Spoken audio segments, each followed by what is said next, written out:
dito.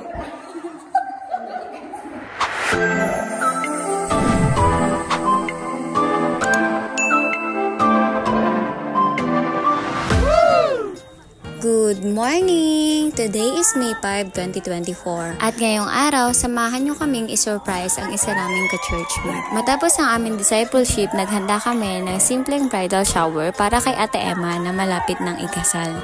Sobrang nakaka-excite kasi alam niyo mga be, ito yung kauna-unahan namin ginawa yung ganitong surprise. At syempre, sa isa pa naming kabataan na sobra naming ka-close. Dito, nagkaroon lang kami ng mini program, message sa bride habang kumakain at syempre may pa-games. So the first game is just like ngayon hanggang like when si Emma leaves. But you each get a ring, and then if anyone says bride or wedding, then you have to bigay your sing-sing to the one who huli ka. So whoever has the most sing-sing wins.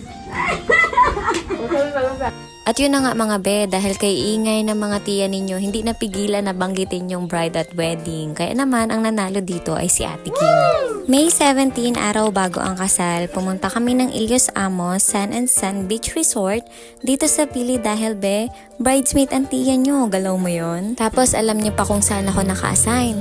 Sa Candle Bay. To cast away the gloom of life daw as I light their path. O di mo kaya yon, ako ang magbibigay ng ilaw.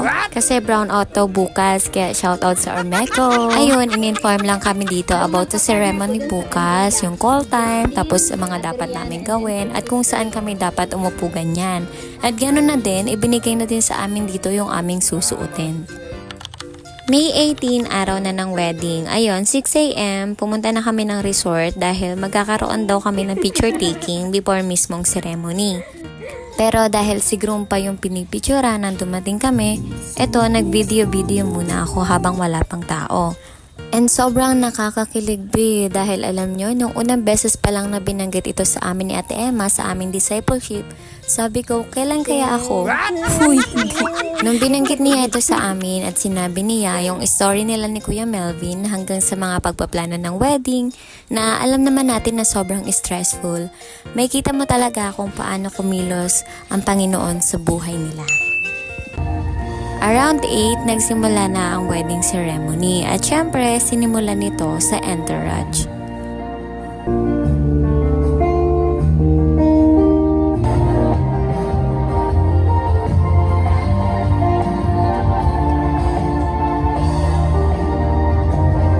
Salubungin po natin ang isang masigabong palakpakan, ang babaeng ikakasal, Miss Emma Jane S. Villatore.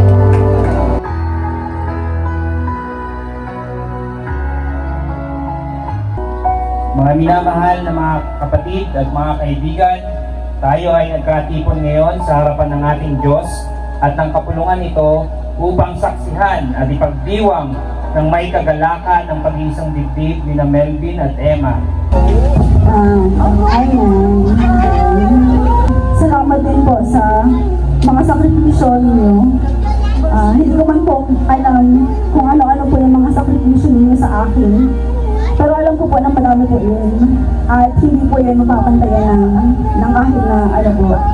Kaya po, sobra po yung pasasalamat ko po sa inyo na yun. Sobrang blessed ko po na kayo po yung naging parents ko po. Hindi ko po madalas na nasasabi, pero gusto ko po sabihin.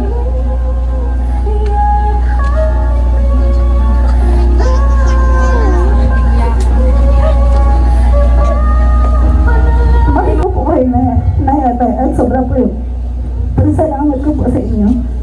Salamat po.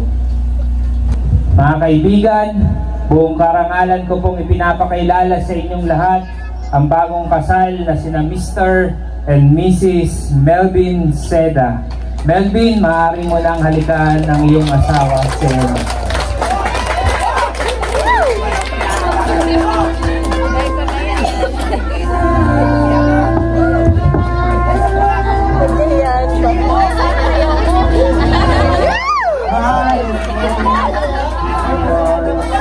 Ulitin ko pa na Melvin. Melvin, maaari mo nang halikan si Emma, ang iyong asawa.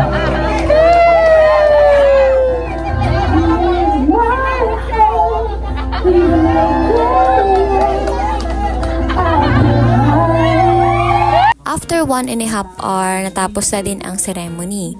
Pagkatapos ito, nagkaroon na ng konting photo op at nagsimula na din ang second part ng program, which is ang reception.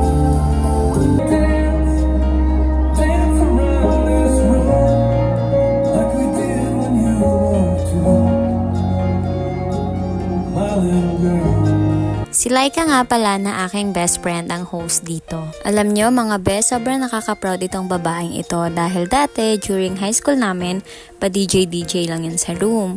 Hanggang sa naging pangarap niya ito at ganitong course nga din sana yung kukunin niya. Ngunit mas pinili niyang i-pursue yung pagiging teacher noong college kami. But ngayon, may kita mo na unti-unti na niyang natutupad yung matagal na niyang gusto. Kaya guys, if you're looking for a host, MC sa mga event, super highly recommended ang babaeng ito. She will definitely give her best dahil alam kong mahal niya ang ginagawa niya. Kaya ano pang hinihintay nyo? Message na! Anyway, congratulations to the newlywed couple, Ate Emma and Kuya Melvin. May God bless your life as a couple. Congrats, Ate!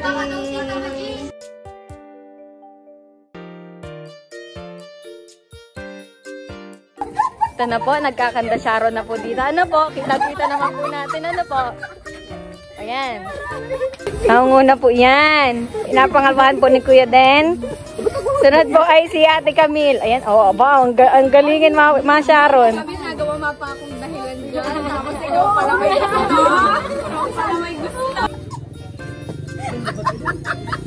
Ang liligaya po nila kasi po, nag-Sharon na po sila.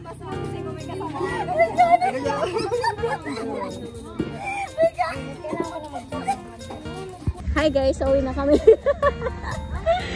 Si Atik po, ayun. Marami na sa amin daw, kaya Lister ba? Tapos ng Lister. Dito daw, oh, sa mga ito. Ay, mag-interview ako. Si Lister.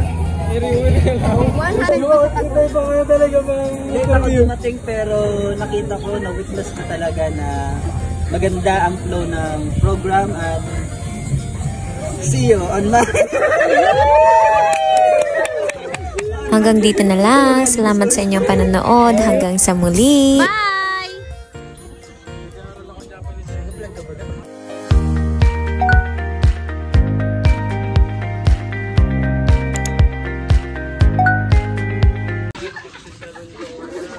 Yan na po, mga magsasharon po silang lahat.